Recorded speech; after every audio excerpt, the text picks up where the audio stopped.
Sac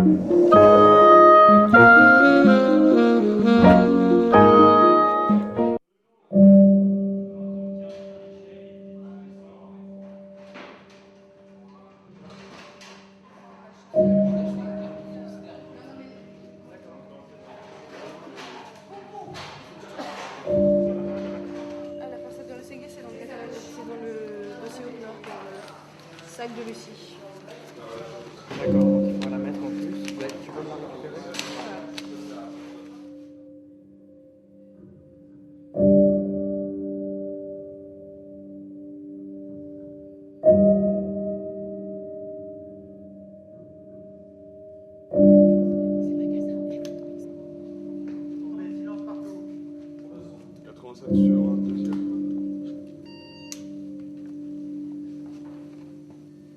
Action.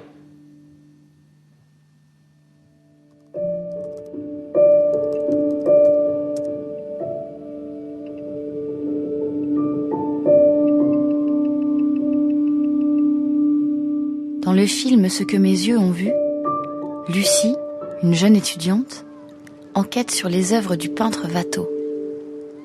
Elle a l'intime conviction que certaines de ses toiles cachent un sens que personne n'a jamais révélé.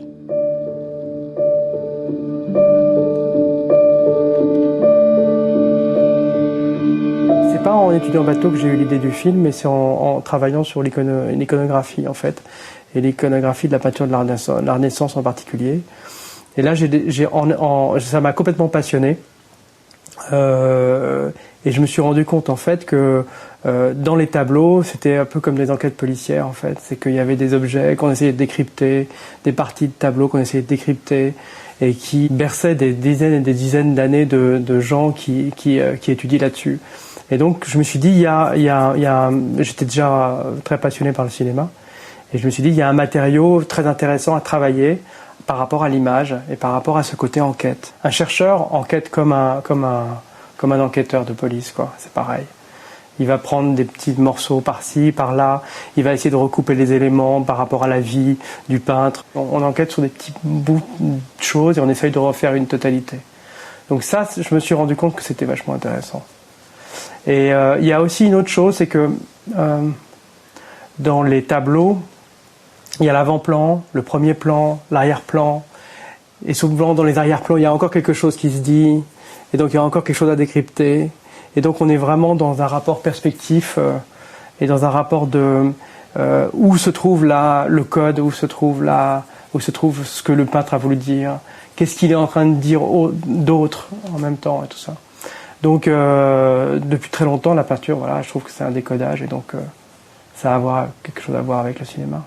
Watteau a 27 ans, il est connu, presque célèbre, mais toujours bizarre, inconstant, sauvage. Pas de notes, s'il vous plaît. Non, simplement votre direction.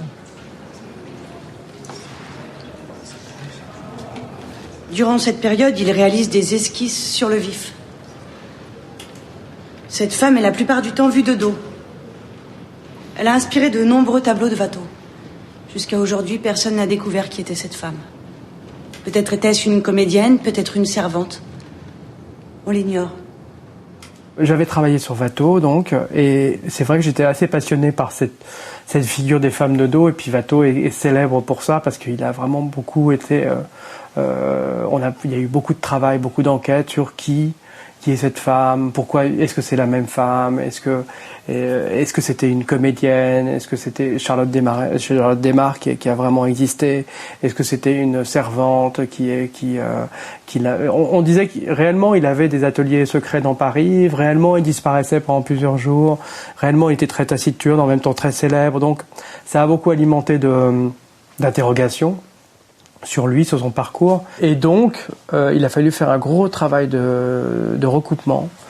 Il a fallu reconstituer l'enquête, même si une part de l'enquête est complètement véridique. Et donc, on a été chercher avec une grosse équipe de graphistes, de chercheurs, énormément de documents.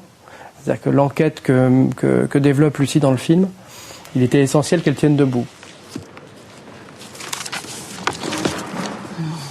Alice Mongeau dans le rôle de Pascaline, Suzanne Dormont-Lucienne, Charlotte Desmarres, la femme à aigrette.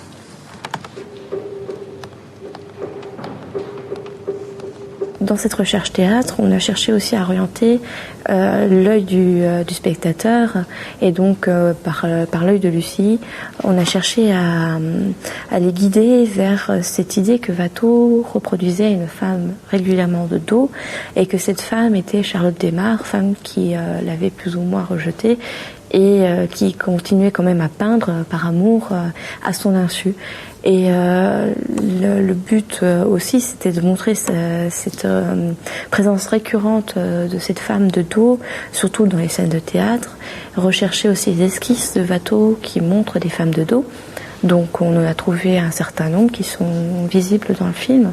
Et on a énormément de chance car il y a déjà des historiens qui ont beaucoup travaillé dessus et qui ont fait des théories absolument fondée sur certaines ressemblances, et que le théâtre prend vraiment une part très importante dans l'œuvre de Watteau. Je pense que la femme allégrette est la comédienne Charlotte Desmarres. Regardez, c'est le costume que portait Charlotte Desmarres dans la pièce Les Trois Cousines de Dancourt. Vous voyez, on retrouve exactement le même costume dans l'île de Cythère.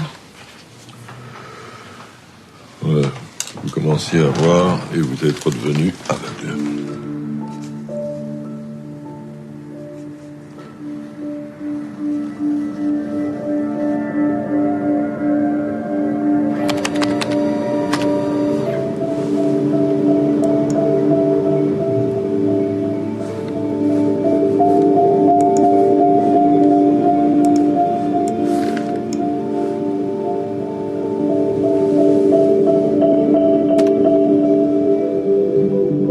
Dans le film, Vincent, donc le mime sourd-muet, donne à Lucie une photo de lui de classe petit à l'Institut Valadier, où derrière on voit un tableau. Lucie donc va se rendre à l'Institut Valadier et découvre que ce tableau en fait est un Hoppe-Nord. Il avait ses ateliers, non, à la Comédie Française. Le peintre Hoppe-Nord a été imaginé par le réalisateur, qui s'est inspiré d'un personnage historique qui a croisé la vie de Watteau.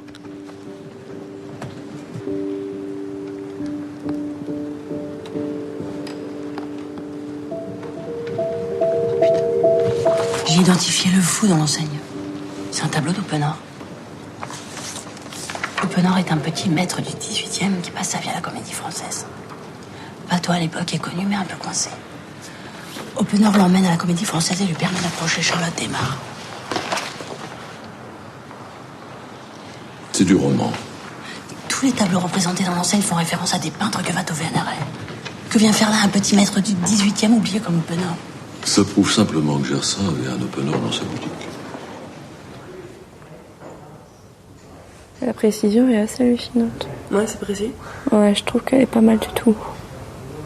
Donc ça, c'est l'hectare de l'enseigne qu'on va scanner en très haute définition, qu'on va imprimer. G2, on va retravailler un peu dedans pour faire ressortir des tableaux.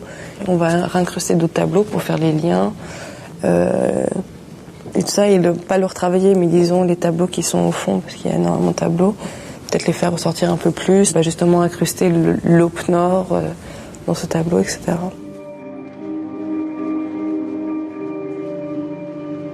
Lucie est sur les traces de l'identité du peintre Hoppe-Nord. Les bâtiments et les éléments architecturaux présents dans les peintures d'Hoppe-Nord permettent à Lucie de se mettre sur la piste de son atelier. À la fin du film, elle découvrira qu'Hoppe-Nord et Watteau ne faisaient qu'un.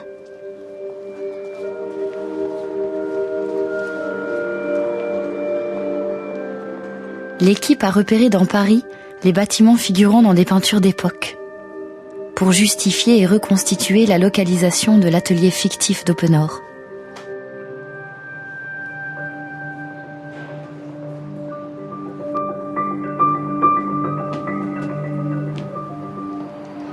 Alors cette peinture est une peinture de Gillot qu'on a choisie pour servir dans le catalogue d'Hoppe-Nord.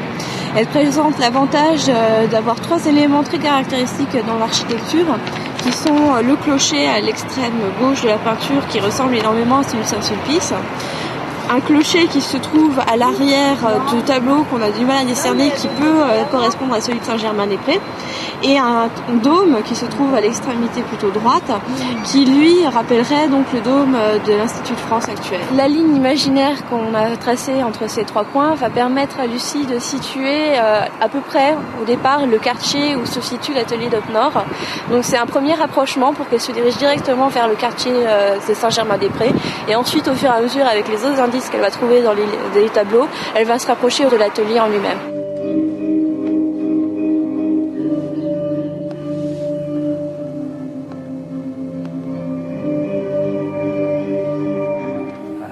Là, ici, c'est donc l'ancienne rue du Mauvais Garçon, et ici, la rue de l'Ancienne Comédie. Donc, la façade Ancienne Comédie est là, et le dos est là, et l'atelier, c'est ici que Watteau aurait eu son atelier donnant sur les loges de l'Ancienne Comédie. Voilà. Et ça, c'est l'atelier.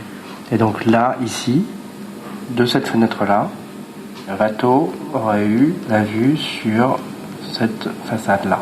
Voilà. C'est le bâtiment-là. Il n'y a aucun élément reconnaissable. Non, on est d'accord. Donc, on peut très bien imaginer que ça... c'est ça. Hein, voilà. Je pense que ce qui serait peut-être plus intéressant, c'est de se dire qu'on va reproduire cette façade-là. Ça, c'est pas très compliqué pour Gédéon. Et que il faudrait rajouter... Un élément sur cette façade qui soit reconnaissable. Ouais, un élément sur cette façade qui soit reconnaissable. Est-ce que c'est un masque comme ça? Est-ce que c'est... Il faudrait quelque chose d'assez sobre parce que c'est quand même une façade. Il faut quelque chose d'assez sobre. Ouais, il faut trouver un élément reconnaissable qui serait un élément de comédie, de la comédie française, tu vois. Alors, un masque, à la rigueur, oui. Est-ce que c'est un... Tu vois, il faut trouver quelque chose.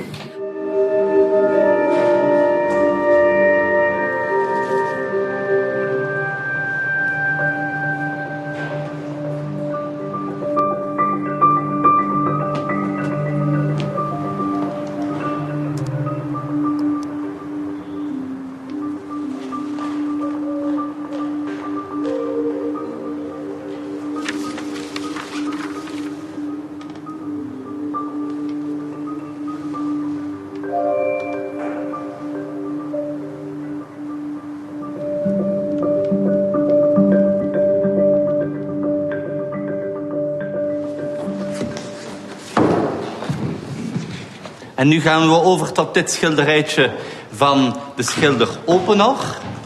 Een schilderij van een theater. La clé de voûte de l'enquête de Lucie est la découverte à une vente aux enchères d'un tableau d'Oppenor sous lequel se cache un Watteau inédit. Le tableau de Dresde, un vrai faux tableau de Watteau, a été créé de toutes pièces pour le film. Ce fut l'étape la plus ambitieuse et la plus délicate de toute sa création plastique. Un des enjeux qui était compliqué sur ce film était de faire accepter à tout le monde, pas aux producteurs, parce que les producteurs étaient emballés dès le début, mais aux distributeurs après, et puis aux chaînes, tout ça. C'était de faire accepter qu'on puisse faire un film où il serait entièrement question d'une enquête, et d'une enquête sur un tableau. Parce que ça voulait dire qu'on brassait énormément de documents, et ça c'était assez inédit dans son genre de faire ce genre de pari, de risque. Ça pouvait être assez casse-gueule. Donc et puis après la deuxième chose, c'est qu'il fallait créer un tableau, quoi, un tableau de Watteau. Bon, Watteau a fait des tableaux de théâtre, mais il fallait recréer entièrement un tableau. Donc et il fallait un tant soit peu qu'il ait l'air de quelque chose, en tout cas d'un Watteau. Le tableau de Dresde a été imaginé par le réalisateur à partir d'une quinzaine d'œuvres de Watteau. Il a emprunté à ces différentes toiles des personnages, des détails, pour essayer de recréer une scène de théâtre à la manière du peintre. À partir de ces différents éléments, un graphiste doit maintenant composer une image virtuelle du tableau. Cette étape demande de nombreuses séances de travail pour déterminer le choix définitif des personnages, la cohérence de la composition et de la lumière. Plusieurs versions se sont succédées avant d'aboutir à l'image finale. J'ai procédé comme Watteau procédait, parce que Watteau, j'avais étudié, j'avais vu que Watteau avait ses carnets de croquis, et qu'à chaque fois, il prenait un personnage, un deuxième, un troisième, qu'il avait comme ça brossé sur le vif, et il les mettait, il les redisposait dans le tableau. Une fois la composition graphique terminée, le peintre et restaurateur Valerio Fasciani entreprend l'exécution du tableau. Il commence par dessiner sur une toile façon 18e, en essayant d'être le plus fidèle possible à la préparation de Watteau. Quand j'ai rencontré Valerio, il m'a dit tout de suite, oh là là, c'est très long, il va falloir beaucoup de temps, et c'est peut-être le 6 mois. Et en fait, il a fallu vraiment 6 mois. Donc, mais lui avait l'air de penser que c'était difficile, hein, et que c'était compliqué. Et c'est vrai que faire un Watteau, à la limite, c'est même plus que difficile, c'est presque insurmontable. Comme tous les grands peintres, c'est extrêmement difficile à copier. Donc, on est parti quand même la fleur au fusil, et puis et Valerio a commencé. Donc la composizione della sua tavolozza era abbastanza semplice, abbastanza elementare.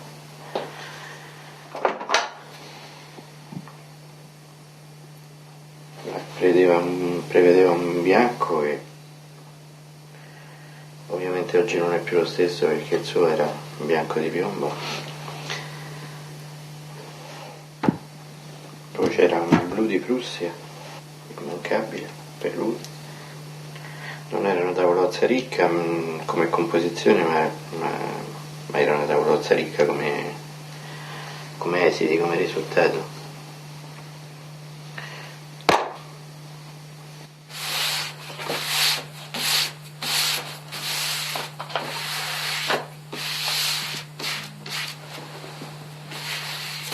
Per me è piuttosto importante stabilire quello che lui ha fatto prima e quello che lui ha fatto dopo.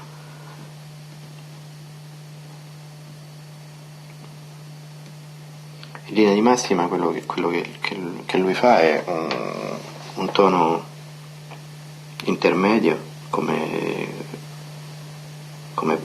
fondo, diciamo, anzi molto spesso è esattamente il fondo col quale lui gioca e che lascia scoperto per i mezzi toni, al quale aggiunge delle luci e delle ombre che non sono mai fuse, ma appunto giusto apposte l'una all'altra, con una padronanza impressionante e una capacità di rendere i volumi veramente straordinaria.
Posso dire della sua tecnica, che è veramente al limite del virtuosismo. Lui è un grandissimo disegnatore e questo non sono io a scoprirlo, e dal punto di vista pittorico è uno sperimentatore, nel senso che non si muove come sarebbe stato a suo tempo ortodosso fare. La cosa più straordinaria è che, e questo credo che sia la caratteristica che lo contraddistingue dagli altri, è questa libertà, leggerezza, sicurezza nel tratto e apparente disordine ordinato. È una specie di imprecisione, di precisa imprecisione. La cosa più complicata a rendere è questa rapidità del gesto che per me è impossibile. Io devo scomporre, perché i miei tempi esecutivi sono ovviamente completamente diversi dai suoi. Io devo scomporre il gesto di 10 secondi in frammenti di gesti che alla fine dovrebbero riuscire a rendere la stessa idea, dovrebbe riuscire ad avere lo stesso effetto. Vous voyez, c'est ça qui est difficile à faire. C'est la plus belle nuque de l'histoire de la peinture. Oui. Les nuques sont si importantes. C'est un très gros plan dans le film, d'ailleurs. Ah oui, des choses ah oui. Votre actrice aura une belle nuque? On va essayer. Il faut très dégager comme ça. Comment est-ce qu'on peut exprimer des sentiments par une nuque? Ouais, c'est exactement ça. C'est une grande partie du film parle de ça. Sì. Et voilà la maquette. Voilà la toile. Une partie de tableau. Elle sera de ce format, oui, c'est un bon format. Oui. C'est un vrai format. C'est un format bateau. Mais vous avez utilisé une toile très fine. Oui, parce que effectivement j'avais commencé sur une toile plus gros, à grain plus gros. Ouais. Mais la trame c'était trop évident à la fin et j'ai changé complètement. Et vous avez plus avancé sur la gauche que sur la droite. Oui, bien sûr. Là, c'est un peu. Comment est-ce qu'on peut considérer ça chez Watteau? On peut considérer que c'est une représentation naturelle ou est-ce que c'est... Jamais. C'est toujours un mélange un mélange. D'abord, tout le monde a toujours voulu de tout temps identifier les modèles, avec des succès très moyens. On a toujours voulu voir ceci et cette personne et ça. Et deuxièmement, on n'a jamais su si c'était le monde du théâtre représenté ou une espèce de confusion permanente entre le monde du théâtre et le monde de la réalité. Il a toujours voulu jouer là-dessus. Il a voulu, comme dans un film que j'espère vous aimez bien, Le Carrosse du Saint-Sacrement, de Jean Renoir, il y a toujours eu cette ambiguïté entre le théâtre et la réalité. Chez Watteau, c'est ça, il joue là-dessus. Alors la vraie critique que je vais vous faire, ça il faut que vous le changiez parce que le reste va bien. C'est l'expression du visage de... oui, ça c'est l'autre... parce que c'est une expression... Alors, vous savez ce qu'on a fait On a pris le portrait de Charlotte Desmarres. Oui, bien sûr. Vous l'avez reconnu. Et on a cherché... Et on a pris le portrait de Charlotte Desmarres, et parce que dans le film, ça nous sert, mais c'est vrai qu'elle a un visage qui n'est pas vattesque du tout. Pas du tout. Il n'y a pas cette rondeur. Les autres visages sont très convenables. Ah ouais. Sont très convenables. D'ailleurs, ils sont, dans ce cas-là, par exemple, complètement copiés sur Watteau. Oui. Bien entendu. Et bien celui-là aussi, d'ailleurs. Mais elle fait portrait. Oui, c'est ça. Et alors, je comprends la raison, mais c'est pas possible. Mais c'est pas possible. D'autant plus que ça fait portrait pas contemporain de Watteau. Ça fait plus génération de Boucher que génération de Watteau. C'est curieux. D'accord. Mais par rapport au Gilles, à nous. Si vous voulez, le modèle là. C'est le Louvre. Le côté idiot du Gilles est pas assez marqué. Vous savez, il a l'air d'un le tableau. Qu'est-ce qu'il a l'air idiot comme ça. Oui, ça fait... Mais pourquoi est-ce que ça marche? Parce que tout simplement, il vous interroge. Il vous interroge. Il a l'air comme ça, idiot, mais en vérité, il vous oblige à vous poser des questions. C'est ça qu'il est arrivé à faire, Watteau. C'est-à-dire qu'en peignant quelqu'un qui a l'air d'un peu bené, quelqu'un d'inculte, etc., il le met de telle manière, tout à fait tout seul, qu'au fond, en le regardant, on se dit, mais qui suis-je moi? C'est ça l'idée, évidemment. C'est qu'il s'adresse à vous tout en donnant le sentiment de ne pas le faire. Là, il est un petit peu trop sur terre. Il est un peu trop sur terre, je trouve.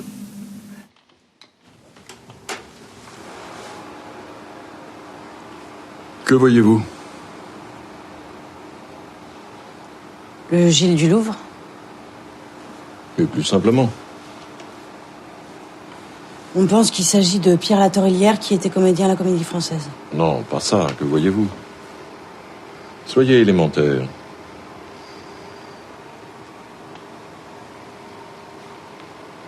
Je vois un Pierrot debout face à moi.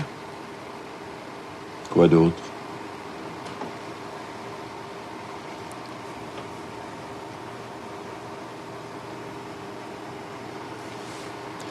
En fait, j'ai l'impression que c'est un homme déguisé en Pierrot.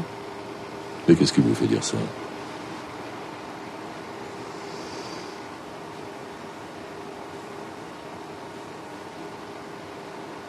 Ce sont ses yeux qui me le disent.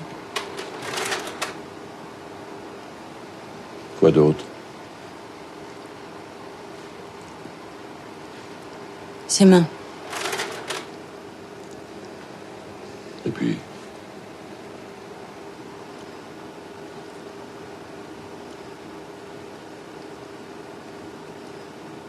Et l'œil aussi. Quel œil? L'œil de l'âne. Lui aussi porte un costume. Un costume d'âne. Et pourquoi? Parce qu'il y a dans cet œil une telle...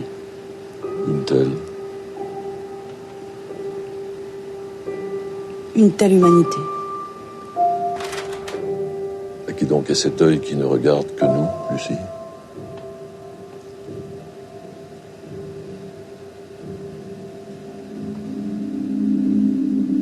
C'est l'œil du peintre.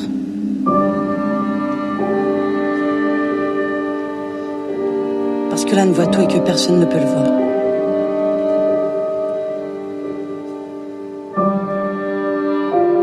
À partir du moment où vous vous mettez dans l'intimité, où tu te mets dans l'intimité d'un peintre ou de n'importe quoi, d'un écrivain, il y a un échange. Tu lui parles et il te parle. Ce qui est à la limite plus intéressant, c'est pas qu'un tableau soit mystérieux, c'est pourquoi, à quelle zone il parle à l'intérieur de soi. Pourquoi est-ce que cette zone-là, c'est presque plus une enquête sur soi qu'on fait quand on travaille comme ça. Et c'est vrai qu'il y a quelque chose, il y a une espèce de conversation secrète intérieure qui se met en place. Et quand Valerio avait du mal, il a saisi la vraie problématique de Watteau. Il a été au cœur. C'est-à-dire que Watteau était un insatisfait, un type impatient, qui en même temps avait besoin d'être complètement ému par ce qu'il faisait. Et il a rien qu'en suivant la forme, la trace du pinceau, il a retrouvé ça. Il a retrouvé cette sensation, cette émotion. Puis finalement, il a abouti à quelque chose que moi je trouve très beau, qui est relativement fidèle à ce que fait Watteau, et puis qui ment pas dans le film, parce que dans le film on y croit, quoi. L'exécution du tableau touche à sa fin.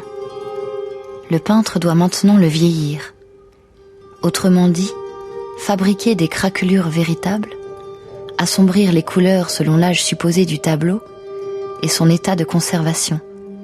Car dans le film, le tableau de Watteau est découvert sous une peinture d'Openor 3 siècles plus tard.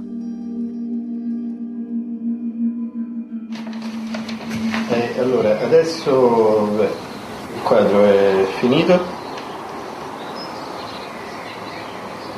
e adesso è pronto per essere ricoperto, perché la storia prevede che questo quadro sia nascosto sotto un'altra pittura. Questa operazione mi fa un po', non nascondo, mi fa un po' paura, anche se so perfettamente che non ci saranno problemi, ma comunque ricoprire il lavoro così fa un po' effetto.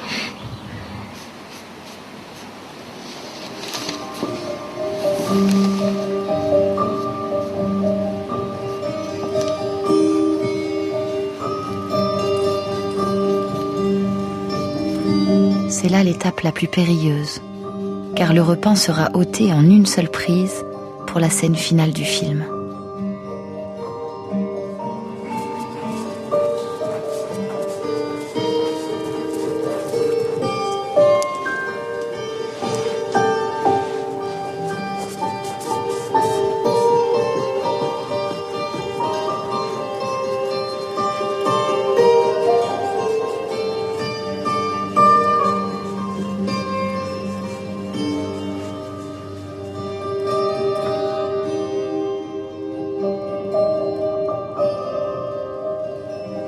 Watteau aimait Charlotte Desmarres. Il a pris un atelier qui donnait sur les loges de la Comédie. Il a commencé à la représenter sur scène, pour la flatter. Ça a dû mal tourner. Il a peut-être pensé brûler les toiles. En secret, il les a repeintes grossièrement et les a signées d'un faux nom. Openor. Le visage de Charlotte a disparu. Les carnets de dessin ont disparu et avec eux toute trace de l'amour de Watteau pour Charlotte. Elle est devenue la femme de Do. Le film que j'ai fait, il ne met pas en scène Watteau du tout. Il met en scène la névrose d'une jeune fille qui enquête sur un peintre. J'ai pris un personnage qui est Watteau, un grand peintre très classique, qui est aujourd'hui un peu oublié, qui était un personnage mystérieux par essence, dont on ne connaît pas grand-chose. Et dans les blancs de sa vie, dans ses vides, moi j'ai rempli à ma manière. Ce qui compte, je crois, c'est l'intimité de dialogue qu'on peut avoir avec une histoire. Et donc, toute personne auteur, quelle qu'elle soit, elle entame une conversation intime avec une œuvre. Et à partir du moment où c'est intime, ça veut dire que c'est sincère. Et si c'est sincère, on a tous les droits.